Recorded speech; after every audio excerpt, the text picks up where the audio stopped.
हमारा दुर्भाग्य है यदि हम गुरु के शब्द पर न चल पावे। जैसे बाण अमोघ प्रभु का, ऐसे गुरुदेव के शब्द अमोघ। अगर शब्द पे चढ़ जाओ तो लक्ष्य पे पहुंचा दे। तुम्हारी चलने की ताकत नहीं है, गुरु के शब्द पर चढ़ के जाया जाता है। बात ध्यान रखो।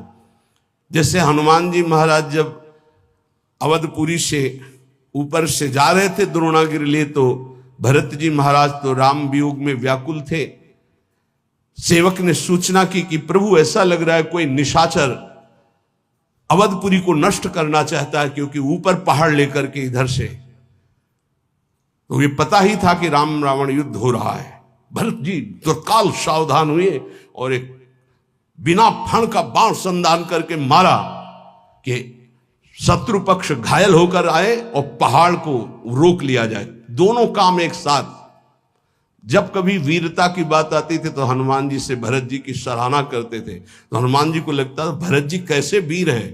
तो आज देखा कि हनुमान जी को भी और द्रोणागिरी को भी, अगर द्रोणागिरी नीचे आ जाता तो अवधपुरी चकनाचूर हो जाती। द्रोणागिरी को रोक लिया और हनुमान जी मूर्छावस्था में जब राम राम राम, तो उनको लगा तो बड़ा अनर्थ हो गया, भगवान के दास का अपराध बन गया। अगर मैं मन वचन कर्म से भगवान राम का दास हूं तो इनको शुद्धि हो जाए, होश आ जाए, पीड़ा नष्ट हो जाए। भरत जी को कितना प्रेम है, जब सिया राम बोलते तो वातावरण भगवत स्वरूप हो जाता। हनुमान जी के नजदीक गए, दुलार कर रहे, राम राम राम राम हनुमान जी से, तो उनका वत्स बहुत बड़ा अपराध हो गया। तो उनका नहीं, आज मेरा सौभाग्य है कि मैं देखने को पाया, जैसा हमारे प्रभु कहते थे कि भरत जैसा बल, तो आज मैंने देखा। पर प्रभु मुझे आदेश कीजिए, इस समय मुझे उपस्थित होना अनिवार्य है।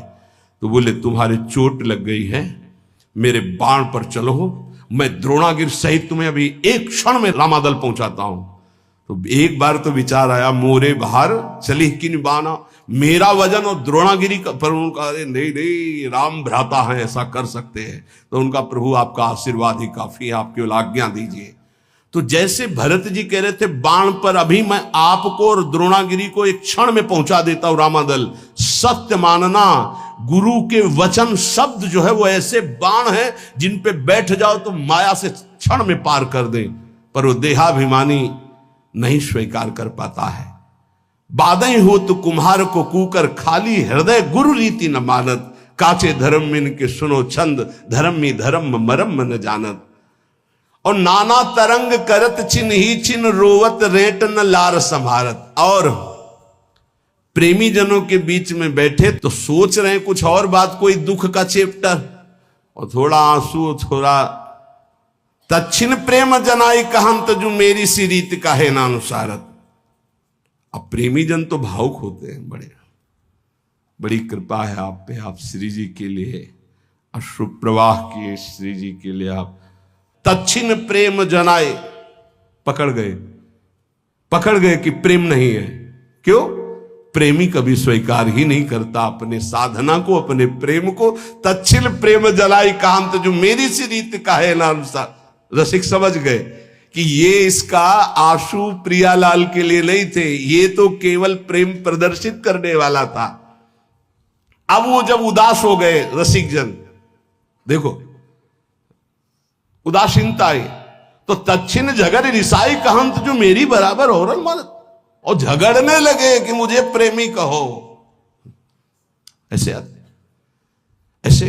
है ये काचे धर्मिन के सुनो छंद, धर्मी धर्म मरम न जानत। और गुरुजनों से, रसिक जनों से, मेरो सो प्रेम मेरो सो कीर्तन, मेरी सी रीत का है नानुसारत। हम कीर्तन कर देना, ये अहंकारी की भाषा, और मेरो सो गान मेरो सो बजाई वो, ऐसा भी होता है। मेरो सुकृत सबे जो विसारत। एक बार चांस दीजिए, फिर आप देखेंगे। जब चांस दिया ना तो देखा कि शून्य के नीचे माइनस पे आ गए। अहंकारी श्री जी के आगे नहीं गा सकता, ध्यान रखना। और जिनको देखा रो करके ऐसे, तो रंग जमा दिए।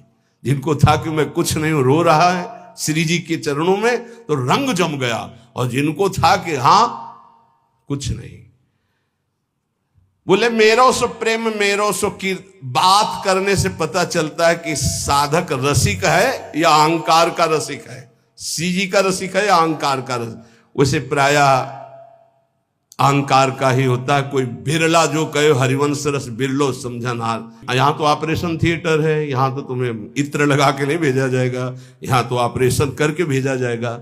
अगर ऑपरेशन नहीं हुआ तो फिर कहां जाओगे? रसिकों की सभा में तो ऑपरेशन होता है। मेरो सो प्रेम मेरो सो कीर्तन मेरी सी रीत का है अनुसारत, और मेरो सो गान मेरो सो बजाइबो, ऐसा भी है। बहुत बहुत प्रकार से हमने देखा है। अहम का नहीं कीन हो इस कभों अभिमाना, सुख हो अंचा कृपा निधाना। भगवान के दरबार में, श्री जी के दरबार में यही दरबार दीन को आदर रीति सदा चली आई। अब छाणी मर्याद गुरुन सो बोलत कंचन कांच बराबर मानत। ये जो कच्चे धर्मी होते हैं गुरुजनों से ऐसे बात करते हैं मर्यादा छोड़ करके, ये कांच और हीरे को बराबर समझते हैं। ऐसा होता है, ऐसा होता है। कांचे धर्मी लोग और तो पूरा और डाल दिए, और अच्छा है, तुम कैसे हो? काचे धर्मिन की सुनो छंद धर्मी धर्म मरम। जब गुरुजन हंसकर बात करें तो तुम बहुत गंभीर हो जाओ। आज कृपा की वर्षा हो रही, जवाब देना नहीं उचित है, पान करना उचित। उनकी उस कृपा का पान करो। जब गुरुजनों से कभी बात करने का अवसर हो तो ऐसे बात करना चाहिए, कहीं हमारे मुख से कोई थूक की छींट उनके ऊपर न चले, ऐसे बात करनी चाहिए। बहुत सावधानी से गुरुजनों का सेवन किया जाता है तो गुरुजनों में ही लाडली जो दिखाई देने लगती है। हम गुरुजनों को बहुत संत मानते हैं, इसके आगे हमारी दृष्टि है, और उसमें भी कुछ प्रश्नवाचक चिन्ह रख के संत मानते हैं। अगर हमको ये साक्षात भाव आ जाए कि मेरी लाडली जो मेरे गुरुदेव के रूप में है, तो निश्चित समझो कुछ ही दिनों में आपका परिवर्तन बहुत जोर से हो जाए। इसलिए कहा गया गुरुर ब्रह्मा गुरुर विष्णु गुरुर्देव महेश्वरा गुरु साक्षात परब्रह्म तस्मै श्री गुरुवे नमः। पर ऐसा केवल बोला जाता है श्लोक में, भाव किसी के बिरले होते हैं कि मेरे परब्रह्म परमात्मा साक्षात गुरुदेव जी, मेरी लाडली गुरुदेव जी। तो बोले देखे जो देखे भले जो भले, तुम आपनो और परायो न जानत। हाँ जो सदा रस रीति बखानत, मेरी बराबर ठागन मानत। बोले देखे जो देखे भले जो भले, तुम आपनो और परायो न जानत। अभी कपड़ा केवल कल बदला है, कुछ ज्ञान नहीं है। महापुरुषों की सभा में आसन दिया जाता, चौड़े में आके बैठ जाते हैं, ऐसा नहीं होना चाहिए। गुरुजनों की, बड़े जनों की जहां आसन मिलता है उस आसन को माथा रखकर प्रणाम करके समेट कर बैठा जाता है। उसे समेट कर रख दिया, हाथ जोड़कर बैठ गए। इस परीक्षा होती है कि आप कितने योग्य उपासक हैं। वयोवृद्ध और सिद्धों की बात जाने दो, लेकिन साधक को चाहिए कि अगर सभा में गुरुजनों की या पूज्य जनों की सभा में आसन मिले तो आसन पे नहीं बैठना चाहिए, तत्काल उस आसन को प्रणाम करके समेट कर रखा जाए और जमीन पे बैठा जाए, या अन्य उस आसन विशेष जो आसन दिया गया उस पे नहीं, उसका कोना पकड़कर धीरे से हटा के फिर ऐसे। ये महापुरुष जन इसको देखते हैं, ऐसे बड़ी प्रवीणता से देखते हैं। जिस समय मनु शतरूपा और देहूती जी पधारी करदम जी के यहां भगवान के आदेश से ब्याह के लिए, 3 आसन बिछाए। सम्राट को अर्घ देना ये अनिवार्य होता है, चाहे जितना बड़ा कोई ऋषि हो, क्योंकि वो भगवान का स्वरूप माना जाता है। तो उन्होंने पुनः अर्घ दिया करदम जी को। जब मनु जी को अर्घ दिया तो उन्होंने करदम जी को भी अर्घ दिया। परस्पर प्रणाम हुआ और आसन को स्पर्श करके फिर आसन पर बैठ गए महाराज मनु। शतरूपा जी ने महाराज मनु जी का अनुकरण किया, लेकिन देहूती जी ने माथा रखा आसन पर और समेट करके आगे रखकर भूमि पर बैठ गए, क्योंकि पति के द्वारा दिया हुआ, प्रीतम के द्वारा दिया हुआ और स्वामी के द्वारा दिया हुआ आसन, उसे सम्मान करना चाहिए, ना कि उसमें प्रथम है ना मिला। ऐसे ही शिष्य का होता है। गुरुजनों के यहाँ या पूज्य जनों के यहां अगर हम जाएं और हमें आसन मिल रहा है तो हमें प्रणाम करके आसन को समेट के रख देना चाहिए। ऐसे नहीं नहीं बैठे, हम तो आपके चरण रज में बैठने का लाभ लेने आए हैं, हमारा अधिकार आसनों पर बैठने का नहीं, ऐसा दैन्य भाव से। तो बोले कैसे दो पाऊं तिहारे हृदय को, आन द्वार के मोही न जानत।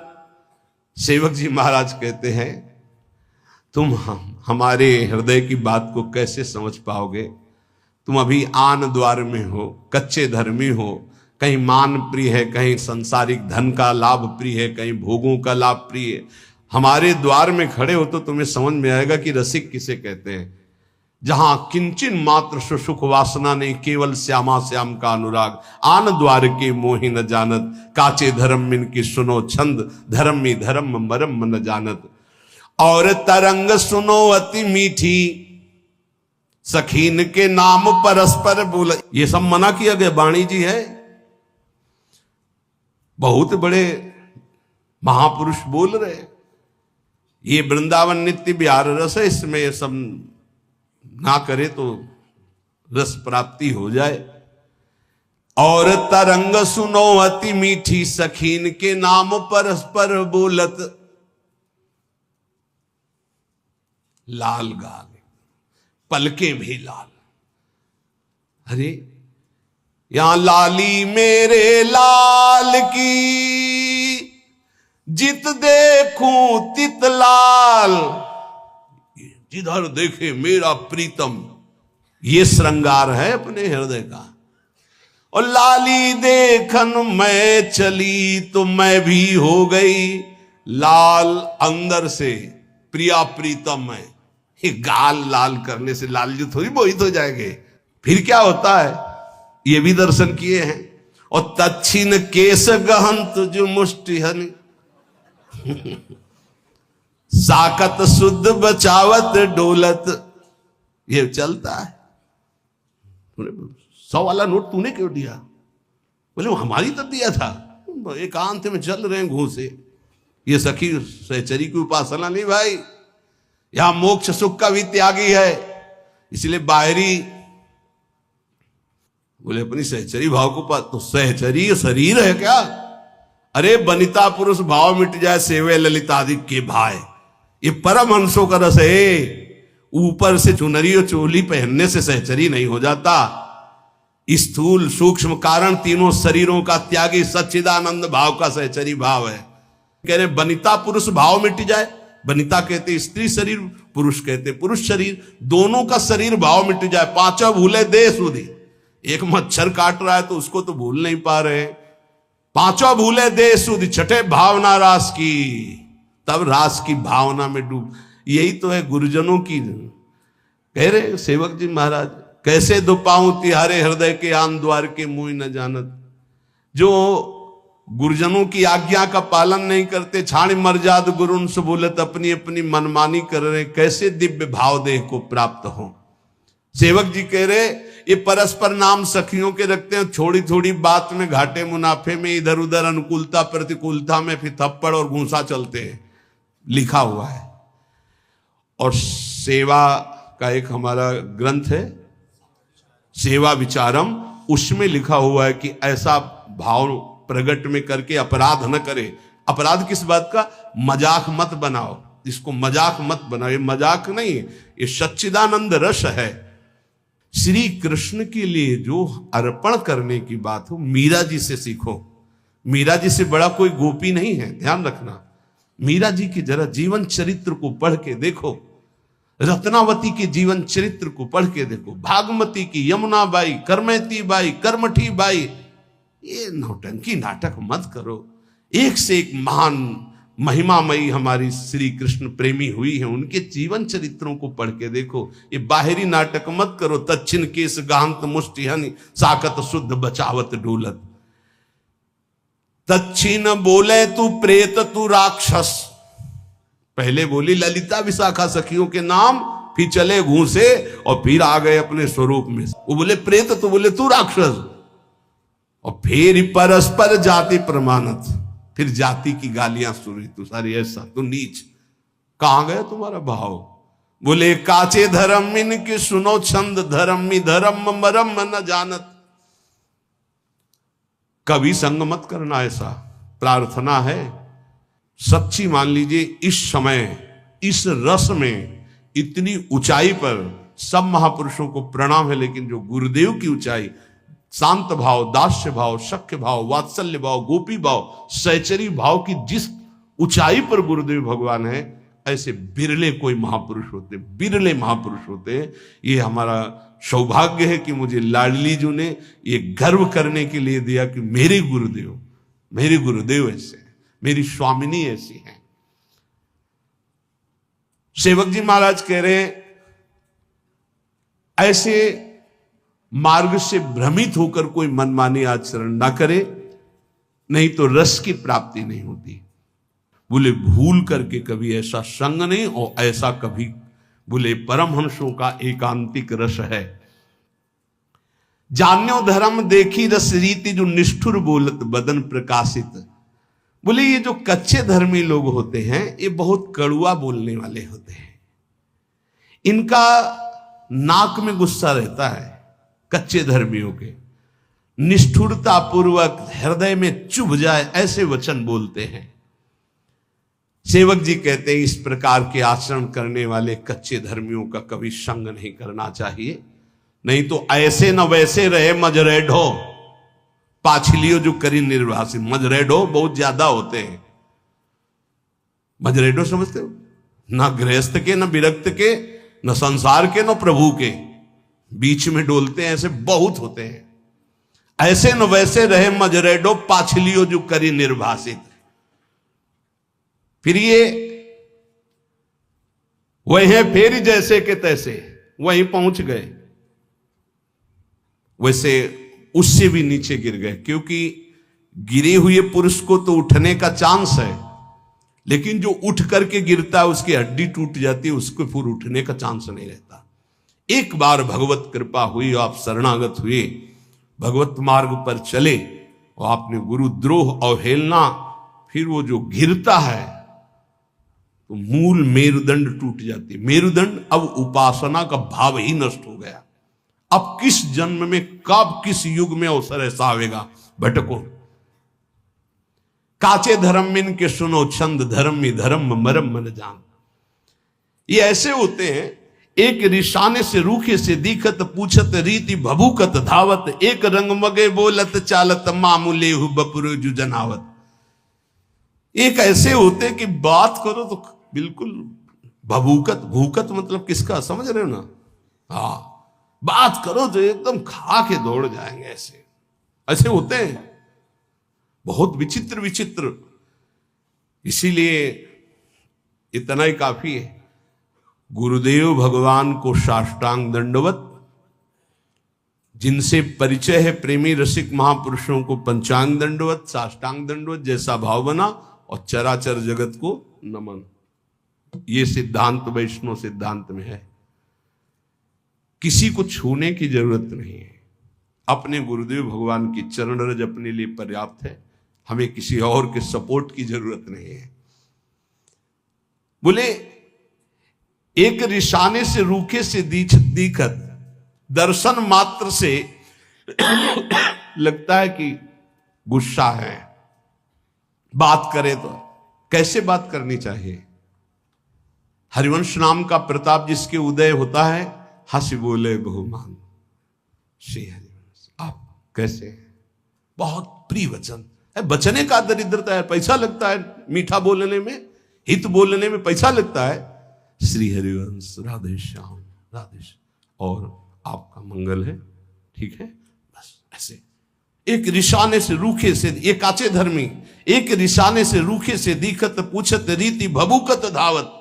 ऐसे भूखते हुए आदमी एकदम दोबारा बात नहीं करेगा, ऐसे नहीं। एक रंग मगे बोलत चालत, एक रिसाने से रूखे से दिखत, पूछत रीति भभूकत, और एक रंग मगे बोलत चालत, मामूले हु बपुरे जो जनावत। सेवक जी महाराज कह रहे हैं ये ऐसे बातचीत, तो ऐसे कि मतलब आदमी जो है लट्टू ही हो जाए, ऐसे प्यार भरी, हृदय चूर धारा भम, सुधामयम वाचो, दोनों से बचना है।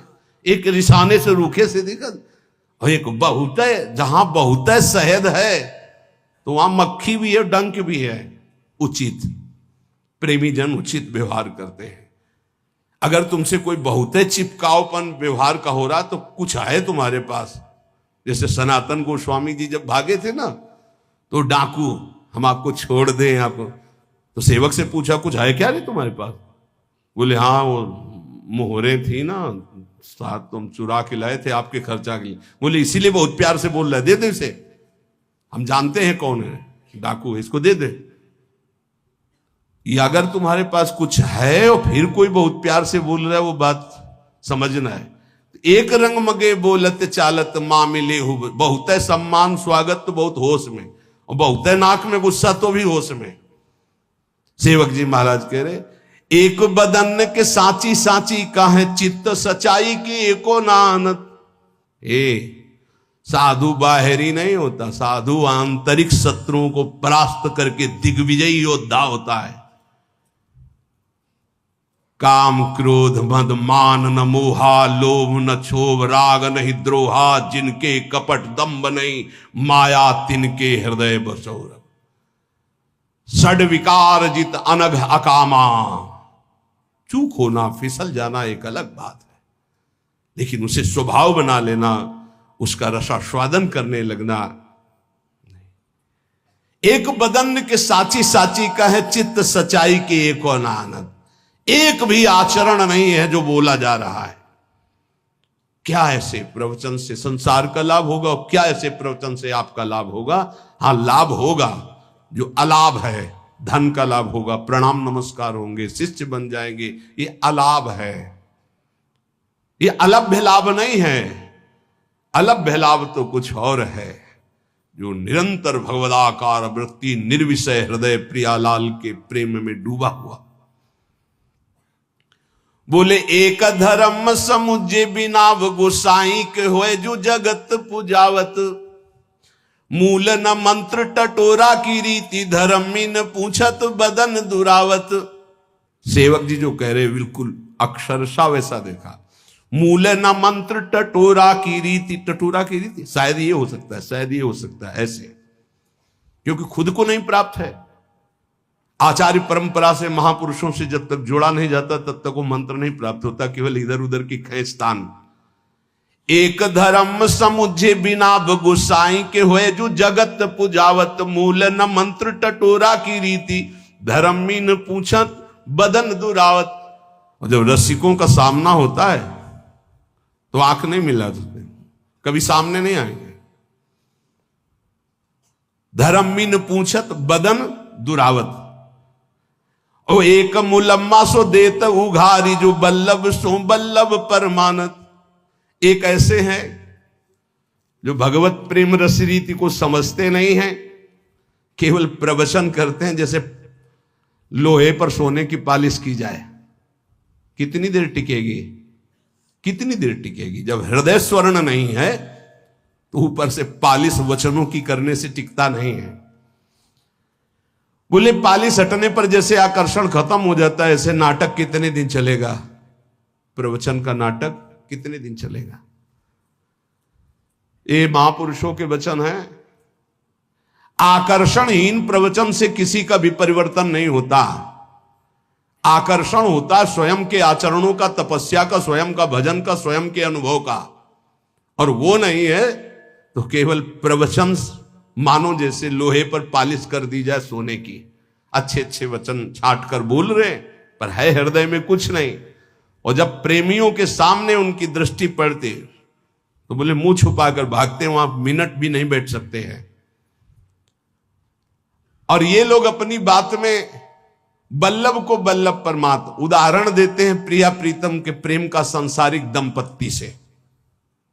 बोले धिक्कार है इनकी बुद्धि को, जानते ही नहीं कि प्रिया प्रीतम कौन है और सांसारिक दंपत्ति का क्या स्वरूप है।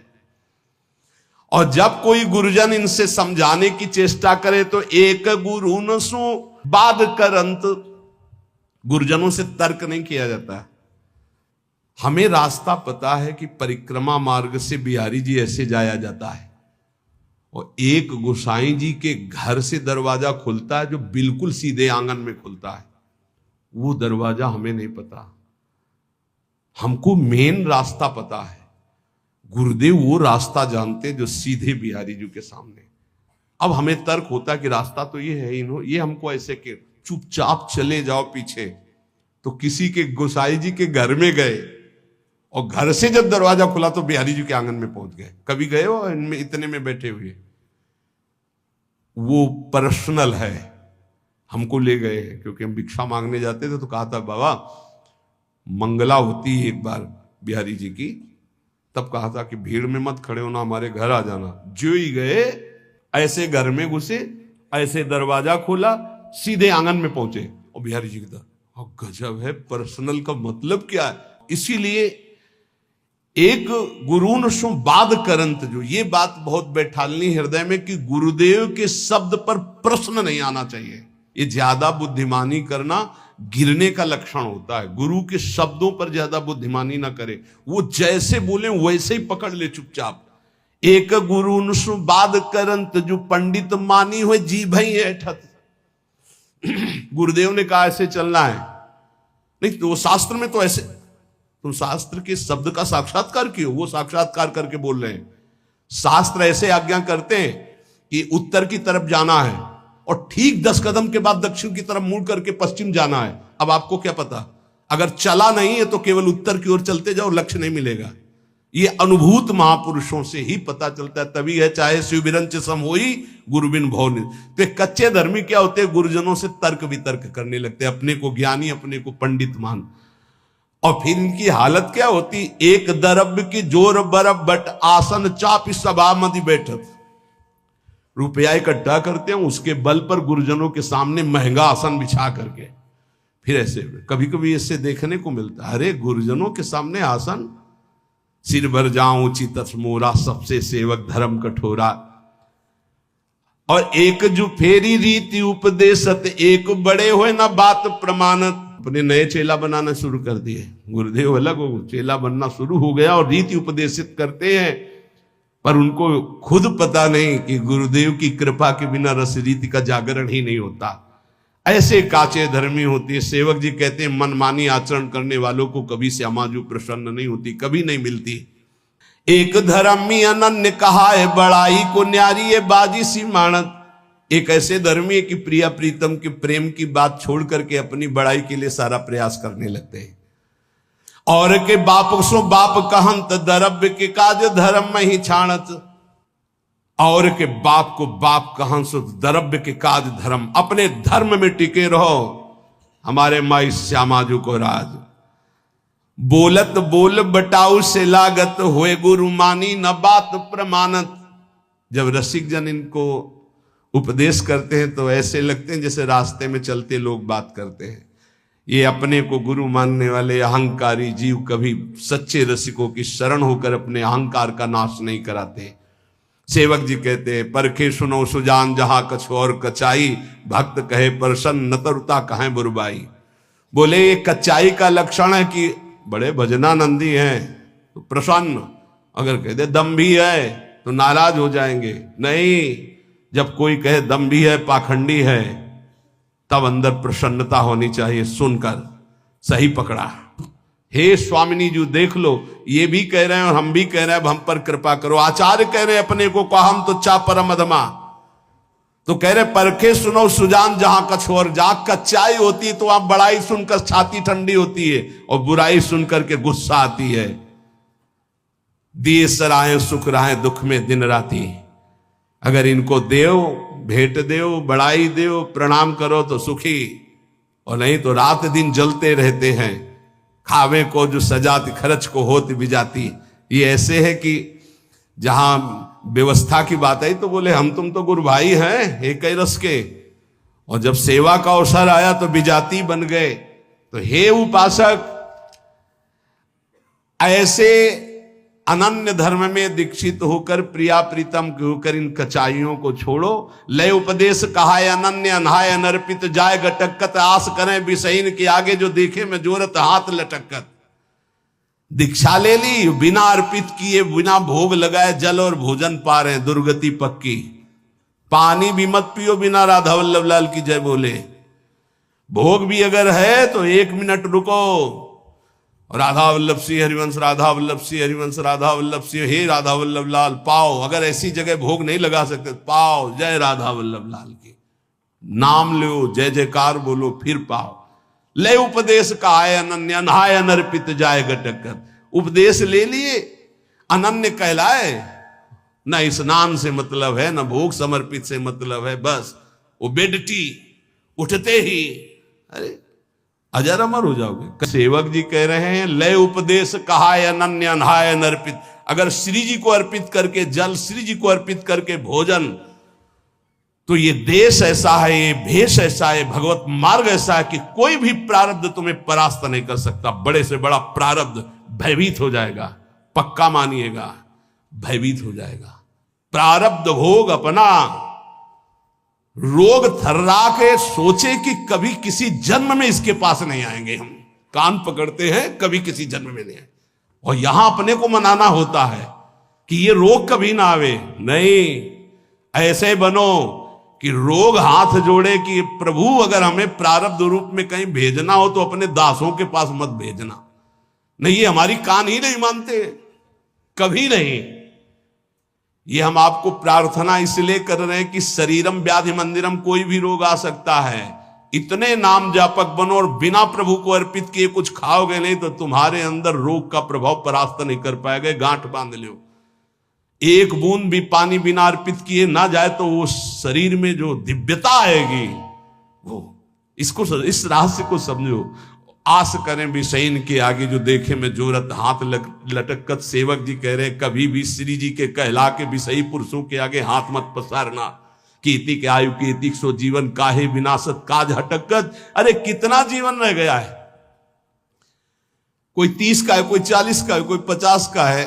एक कल्पायु तो है नहीं, बहुत बहुत 180, और 100 और 80 में आधी से ज्यादा तो बर्बाद ही हो जाती है। कुछ सोने में, कुछ खेलने में बच्चापन की, जो बची बीच की उसमें काम क्रोध लोभ की आंधी आती है। अब बची कितनी? इसलिए होश में राधा वल्लभ श्री हरिवंश जो खाओ पियो, श्री जी को अर्पित करके खूब नाम जप करो, किंचन मात्र अहंकार मत करो, रसिकों का संग करो, जीवन का रंग प्राप्त हो जाएगा।